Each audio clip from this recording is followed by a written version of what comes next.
Good evening, ladies and gentlemen, and I welcome all of you back to another Chris Chan Quickie article of 2005. And now, ladies and gentlemen, we move on to slightly one of the more contentious sort of debates when it comes to Chris, and something that, despite my rationale, despite my explanation as to why in the past I've referred to Chris in certain instances with female pronouns, and well, at least I can rest easy knowing that it doesn't really matter what I say. People are going to be mad and will still act as though they didn't know what I was trying to get across. Anyway, the point is that, fine, if people were going to whine about it, then fine, I'll just call Chris male pronouns. Because here's the thing, and maybe this will be a bit more of a prevalent thing when we come to sex or when it comes to transgenderism, but personally, I'm not really that interested either way. It's not something that's going to affect me, and I know that other people who've been asked about this before, it's not that they don't consider Chris being a part of them, it's also that they don't really want Chris to be, like, associated with them because of Chris's narcissistic and perverted tendencies. So, a lot of that is just going to come down to how people see Chris as a person, but and I know, again, I've been a part of the whole conversation about the only reason why Chris did this, that, and the other was because for you know what. But whether or not that might be a debate we might want to have, and boy, is that going to be a controversial debate and a half. But for now, ladies and gentlemen, we move on to gender. According to Chris, when I feel like totally grossed out with even the image of a duck, and recalling and focusing on a flower image in my mind usually works. Apparently, Chris was so grossed out by male genitalia that the only thing that Chris could do was to focus on... Like, I don't know about you guys, but that seems a little counterintuitive, because are you really, like... Why on earth would you even need to think about one in the first place? If Chris is like... Well, actually, I'm not... I feel like any attempts at that is gonna, like, be thrown out the window when you consider that... No, you know what? Let's talk about it anyway. Why would Chris, like, totally grossed out with even an image? Well, why would you be thinking about that is a very good question that I don't really think Chris is ever going to answer. But it also kind of... Maybe this is, again, more of a dysfunctional sort of thing in regards to Chris, or maybe this is sort of a thing with people who are sort of obsessed with the old sex. Is that, well, is that what like, even I don't really know what I'm else meant to say about this. So is this, like, very specific, like when Chris is having alone time when, you know, his duck was still semi operational? You know what, I'm asking way too many questions, let's just move on. Similar to the topic of faith and the topic of morality, Chris's actual beliefs on gender and how it is classified are far more complex than his stated beliefs. For someone so preoccupied with gender identity, Chris displays a staggering ignorance of how either gender typically behaves, and his views of both genders are extremely warped due to him taking the stereotypes he is presented with in television and music at face value. That's entirely true, by the way. One thing you're going to, like, be hearing of quite a lot when it comes to Chris's... when we come to, like, religion as well as gender and sex, is that Chris, at no point... He seems to come up with ideas, but they're not really based on any real-world logic. He comes up with ideas that seem to only ever really apply to himself, and therefore he can apply them to other people. And it takes a very special kind of person, maybe from the likes of Chris, to just straight up, like, make up logic, something that doesn't make sense, and something that doesn't really have a following, because Chris will... whether it's the dimensional merge, and Chris will just change the rules at a whim, so the continuity of where his beliefs began and where they end are rather convoluted, even before somebody gave Chris the idea to label Earth as Dimension 1218. And well, it's again many other reasons. It's why it's so difficult to like buy into Chris's nonsense, because even people who try to come up with their own like quirky little ideas about how they view things like sociology or the law, usually it does have to follow some sort of logic. There has to be a logic to which people can understand, people can get behind, and the only way Chris's stated beliefs on gender and morality is that the only reason why they have any semblance of logic to them at all is because Chris has semi-observed and followed them all throughout his life. Not always, and some of his, well, that's, again, a subject for another day, but let's get going, shall we? Females. Chris repeatedly asserts his reverence of women, and seems to have a comparatively glowing opinion of them, stating that he finds women empathetic. But as stated at the beginning of the article, the truth is more complicated. While Chris has always preferred female friends, and is known to be far more accommodating of lesbians than gay men, even going so far as to identify as one himself, in truth, Chris has a distinctly sexist view of women. Based on his failed attempts at getting girls at the mall, Chris views females as hypersexualized, preoccupied with shopping, given to conversing with others for hours, and fixated on getting married and having children. This is highly evident in his female characters in Solitude. As a matter of fact, in Solitude issue 9, he referred to women as another species. This seems to be hyperbole, but considering Chris's abysmal knowledge of the sciences, and do you think even ironically Chris would revert to hyperbole? It is difficult to be sure. His Rosechew character, who is a living embodiment of how Chris believes all women behave, has a personality, which consists solely of the traits listed above, which is considered ironic as Chris constantly tries to show Rosechew with a passion for women's rights. Despite trying to portray them as being equal in power to their male counterparts, Chris rarely depicts Rosechews fighting, more often simply leaving them on the sidelines of a battle to wail like damsels in distress.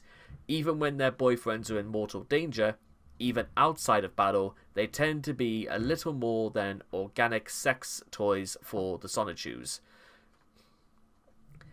I mean, yeah, I wish there was any other way of putting it than that, but sadly there kind of isn't. Males, or jerks as they're more commonly referred to as in Chris's world. Chris has harboured a deep hatred for men ever since his teenage years, because he was bullied in grade school, largely because of his bloated ego, making him extremely annoying to be around. Not to mention the fact that Chris is known to fly into fits of jealous rage whenever he sees a man more successful than him, especially if that man is getting some and he isn't.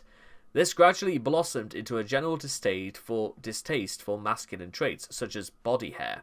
Indeed, in his nudes, it is apparent that he is surprisingly meticulous in shaving his body hair, certainly compared to other aspects of grooming. He has also stated, as shown in this video, a disgust for topless men, and encourages men to wear muscle bras. And I suppose for what it's worth, I mean, I can't keep this article going long for Toffee anyway, and well, let's just take a look. Let's take a look anyway.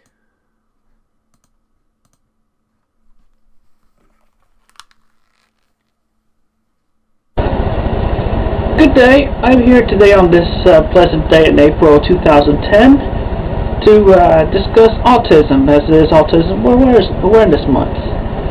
What is autism? Autism is a disorder of neural development characterized by impaired social interaction and communication, and by restricted and repetitive behavior. These signs all begin before a child is 3 years old. Autism affects most children with autism seem to have tremendous difficulty learning to engage in the give and take of everyday human. It's a form of a persistent, intense preoccupation. These strong interests may be unusual because of their content or because of the intensity of the interest. Treatment for autism is very intensive, comprehensive undertaking that involves the child's entire family and a team of professionals. Some programs may take place in the child's home with professionals and trained therapists, and may include parental training for the child under supervision of a professional. Some programs are delivered in a specialized center, classrooms, or preschool. But as for me, though, I highly recommend mainstreaming. Let them go through normal life. I mean, yeah, give them a special treatment while they're young, but when you get them in elementary, or middle school or high school, mainstream is the way to go. Make sure you find yourself a good social teacher to teach them how to cope. And as you may have noticed, I am standing here today topless, as you might say. I do this in defense and in protest because every time I see a male individual who runs around, or exercises shirtless, it is very offensive to me, and I do not appreciate that. And I'm sure that it was offensive to a lot of other people as well. As a matter of fact, if I could, I would say that I would make a law that would require all male individuals to wear a sports bra while they are out exercising or working if they insist on being shirtless. Come on, dudes, get with the program. Nobody wants to see these nips, and things are better left to mystery.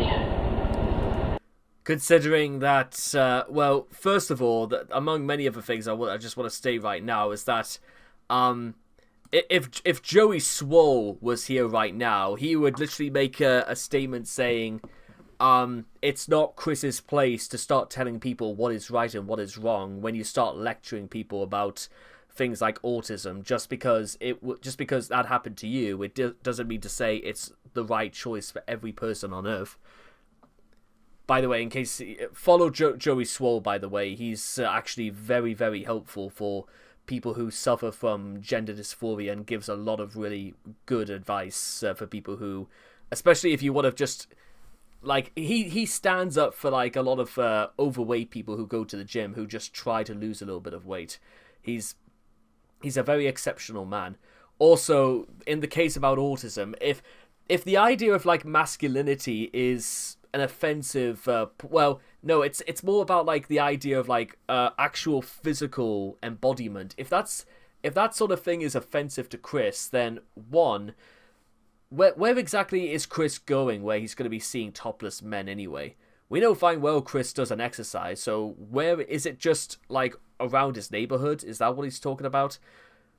But again, maybe we'll have to like cover a bit more of an extensive idea when it comes to Chris's ideas of masculinity. Now, it is possible that maybe Chris doesn't... maybe that's not important, but it is also worth noticing that if Chris really did want to, like, push the idea of, like, you know, of bras for men, then the question I want to ask is that, has Chris never really worked out why his, it would have been quite useless to explain to Chris why nobody's going to take his stance on brassiere seriously. For no one could really... I don't think Chris can possibly understand that taking the advice of a 28-year-old man, unemployed or otherwise, who basically over-sexualizes women at the expense of saying to men to wear bras, is not exactly good for support, to say the least. He even made a now outdated shortlist of men he doesn't consider jerks, which included himself, his father, and Santa Claus.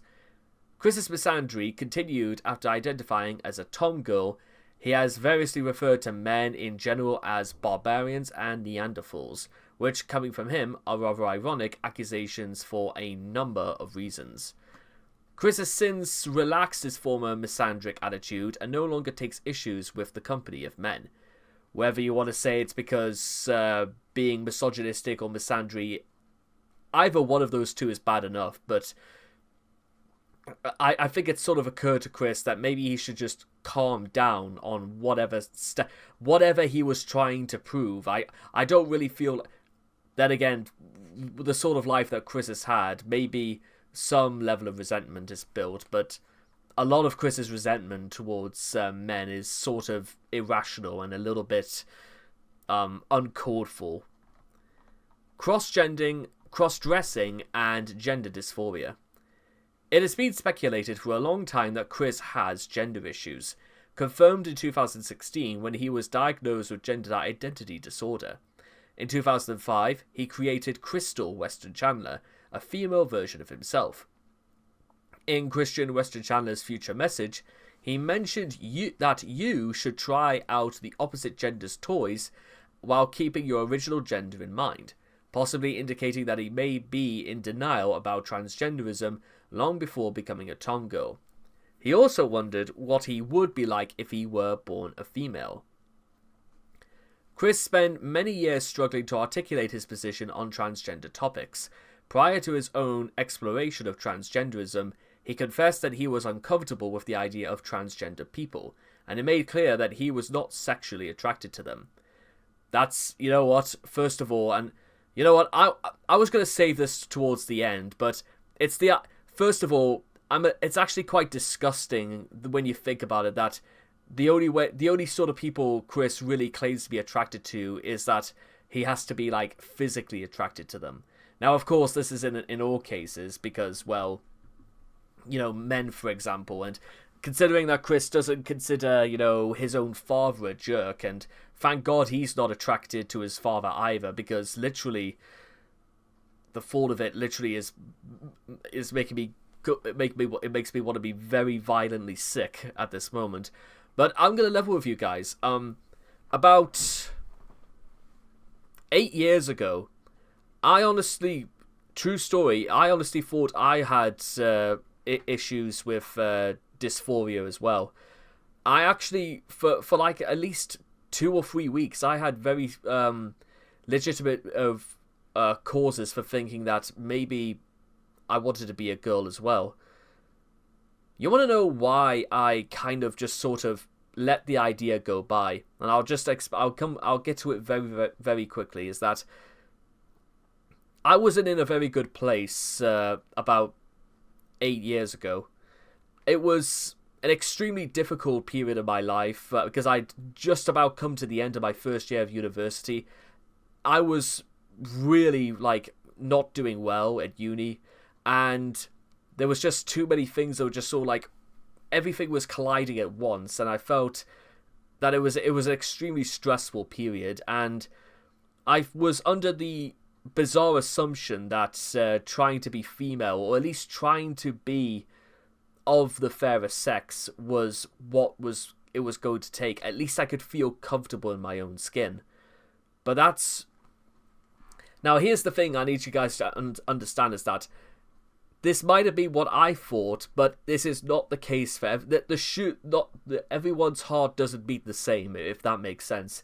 So don't take my experiences about this with as genuine advice about why if you feel uncomfortable in your own skin you shouldn't. But then again, it was also among many other things that happened during this time is that I didn't really think anybody took my issues with dysphoria or my issues with stress seriously, because nobody cared. But you know what? That was that. If I really wanted to, like, press the issue harder, I would have demanded people to listen to me, but you know what? I just kind of let it go by, and you know what? It was not going to solve my problems. It could have probably brought a lot more problems into my life, but you know what?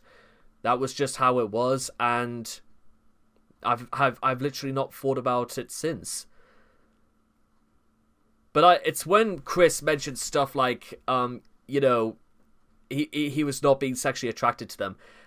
I know probably that might be more hyperbole on maybe the point of the quickie, but imagine what it would be like if literally the very first thought that came into Chris's mind when it came to people who are transgender is it... are they transgender? Yes, no. Am I physically attracted to them? Yes. I hate the fact that that's what it feels like it comes to, like a chart of qualifications you have to be. Kind of like a very physical and mental attraction sign. List of demands. I'm gonna call the requirement not requirements but demands, because they read more as demands from Chris's point of view. Anyway, where was I? I have given thought about the transgenders and transvestites. I do not feel comfortable with them. Ducks are ducks, and I do not care about them, except for my own. Wow, what a dick. He wrote in a January 2009 chat. He later reiterated, I do not care much for transgender people or hermaphrodites, but I do not discriminate them as individual people.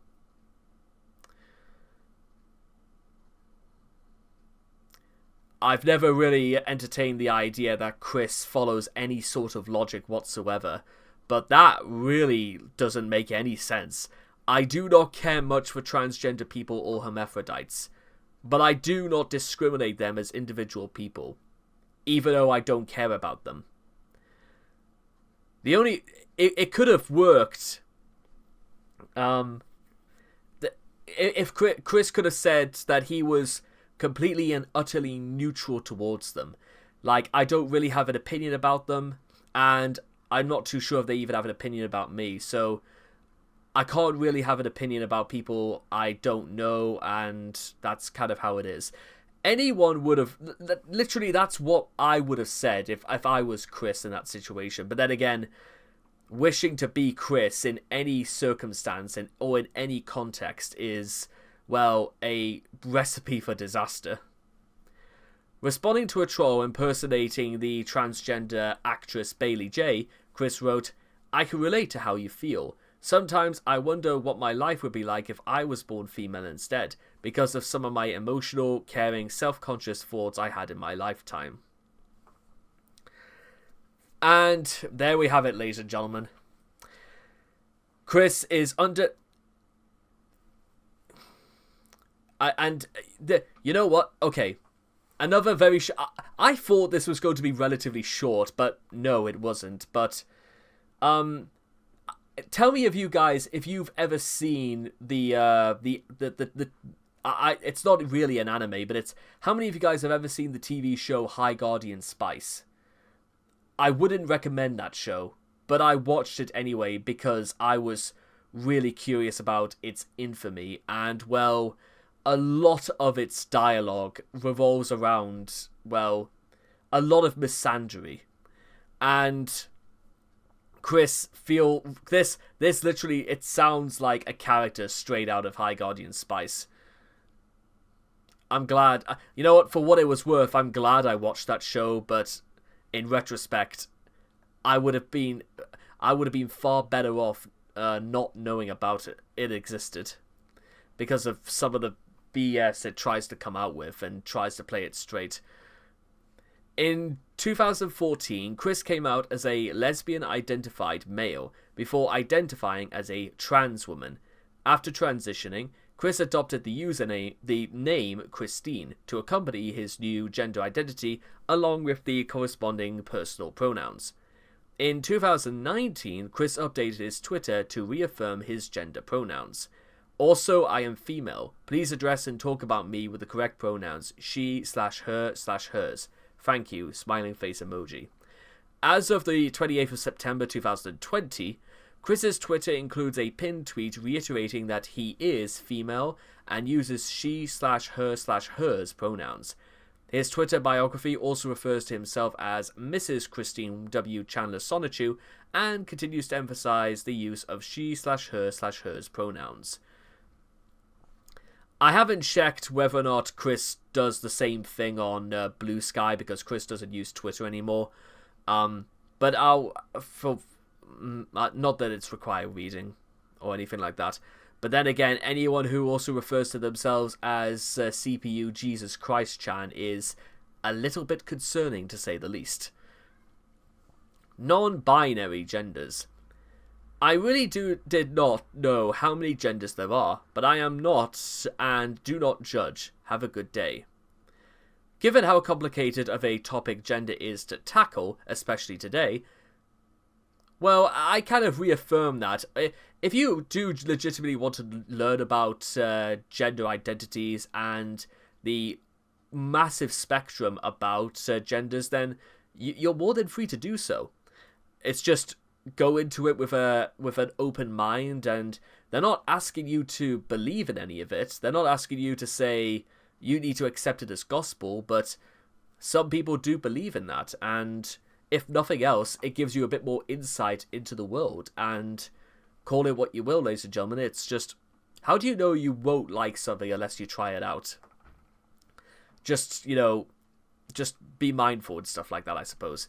People will tend to argue about what classifies as a gender, and therefore, some people might argue that there exists more than two. In Chris's case, believing everything he sees without giving it a second thought. Well, then, remember what I was saying before about open minds? Chris is a little bit too... It's a bit like he opens the door and then will slam it shut again. That's kind of how Chris's attentiveness works, it would seem. Also concluded that there really are more than two genders, simply looking at a Facebook post about how Facebook is allowing their users to identify themselves as 58 different genders on September 17th, 2016, taking it to mean that there are in fact 58 genders. The next month, Chris is interviewed on the same topic by... Was it Ramspieler? No, it wasn't Ramspieler. Who? Bravery Jerk. That was who interviewed Chris. He asks how many there are, and he basically says there's 58. That's pretty... I'd say that, to be honest, that's just about that. Okay, and, well, there we are, ladies and gentlemen. That actually took a little bit longer than I thought, but I'm kind of glad we did this. Because...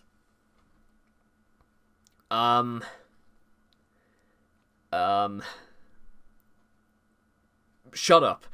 But okay, but okay. In all seriousness, the thing I kind of like, really got out of this is the fact that really, Chris's opinions about gender have sort of just mellowed out. Like, I don't really know what Chris like believes about them now, but I think nowadays Chris is a little bit more preoccupied in LARPing as Jesus Christ than actually, you know, trying to tell people about it. If anything, we should just count this as the best sort of outcome, that Chris is saying that this is how he sees them, and how any of these are like at all relevant if they only play into like Chris's way of life and how Chris views the world. And there's a bit of almost of a neutrality to it all, really, which isn't necessarily the most interesting way to end this article, but I suppose it's one thing to say that, well, don't take Chris's opinions about gender that seriously, because, well, Chris doesn't exactly have the highest opinions about people outside of himself, but we'll cover that when we talk about his ego. But with all that being said and done, I hope all of you guys learned something from this, and I cannot wait to see all of you guys again in the next video. So take care, and bye-bye for now.